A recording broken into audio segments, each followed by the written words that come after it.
Jack, I'm beginning to think maybe I shouldn't have done these interviews yesterday and today. Should I feel guilty?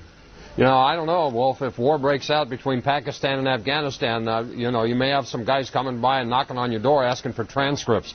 Ordinarily, we don't do a question 2 days in a row, but this is important enough to be an exception. The House just passed President Bush's bill to redefine the treatment of detainees, and the Senate's expected to do the same thing tomorrow.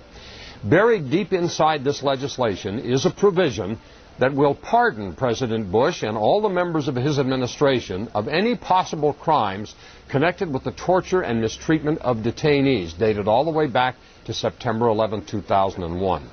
At least President Nixon had Gerald Ford to do his dirty work. President Bush is trying to pardon himself. Here's the deal.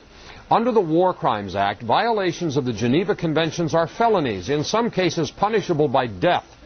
When the Supreme Court ruled the Geneva Conventions applied to al-Qaeda and Taliban detainees, President Bush and his boys were suddenly in big trouble. They've been working these prisoners over pretty good. In an effort to avoid possible prosecution, they're trying to cram this bill through Congress before the end of the week when Congress adjourns. The reason there's such a rush to do this, if the Democrats get control of the House in November, well, this kind of legislation probably wouldn't pass. You want to know the real disgrace of what these people are about to do or in the process of doing? Senator Bill Frist and Congressman Dennis Hastert and their Republican stooges apparently don't see anything wrong with this. I really do wonder sometimes what we're becoming in this country. The question is this: should Congress pass a bill giving retroactive immunity to President Bush for possible war crimes?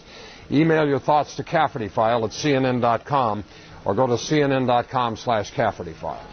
Wolf. Jack, thanks.